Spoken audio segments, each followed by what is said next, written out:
Hello and welcome everyone.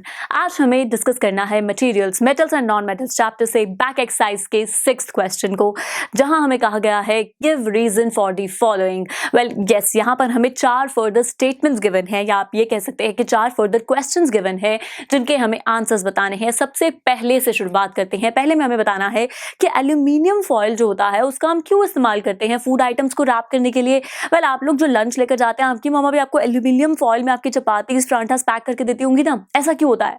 Well ऐसा इसलिए होता है क्योंकि एल्यूमिनियम ये एक ऐसा मेटल है, इनफैक्ट मेटल की खास प्रॉपर्टी क्या होती है कि ये मेलिएबल होता है। मेलिएबल यानी कि जनरली मेटल्स को हम बीट करके थिन शीट्स में कन्वर्ट कर सकते हैं, और एल्यूमिनियम को भी बहुत इजीली थिन शीट में कन्वर्ट किया जा सकता है। तभी तो आपने देखा है ना, वो जो फॉयल होता है वो कितना थिन होता है, इनफैक्ट इजीली मोल्डेबल होता है। कैसे हम उसको रैप कर देते हैं फटाफट से, है ना, रैपिंग पेपर की तरह उसे हम इस्तेमाल कर लेते हैं। तो यहाँ पर एल्यूमिनियम फॉयल का इसलिए भी इस्तेमाल किया जाता है, और साथ साथ इसलिए भी कि जो एल्यूमिनियम है वो फूड आइटम्स के साथ रिएक्ट नहीं करता, उन्हें खराब नहीं करता। इसलिए एल्यूमिनियम फॉयल का हम इस्तेमाल करते हैं फूड आइटम्स को रैप करने के लिए। तो इसी के साथ हमने कवर कर लिया हमारा फर्स्ट स्टेटमेंट, फर्स्ट क्वेश्चन को। अब बारी है सेकंड क्वेश्चन की। वेल सेकंड क्वेश्चन में हमसे पूछा गया है कि जो इमर्जन रोड्स होती हैं उन्हें क्यों यूज किया जाता है, या वो क्यों बनी होती हैं मेटल्स की, कैसे हम उनसे लिक्विड्स को हीट अप करते हैं।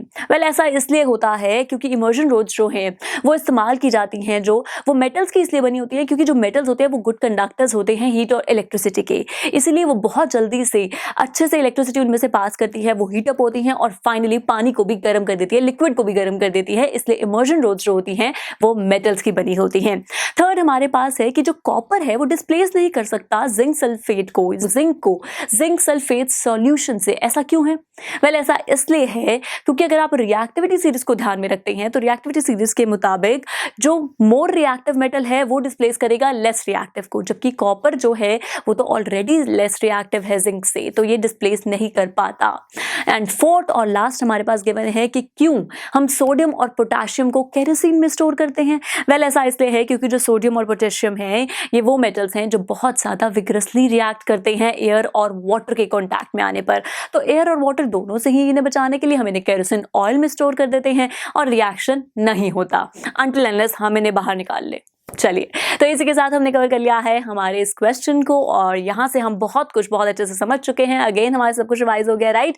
सो अब आपको फटाफट से एग्जाम्स में बहुत अच्छे से इन क्वेश्चंस को कैसे अटेम्प्ट करना है ये सीखने के लिए विजिट करना है रिटन सॉल्यूशन को। आप विजिट कीजिए रिटन सॉल्यूशन। मैं मिलती हूँ नेक्स्ट लेक्चर में।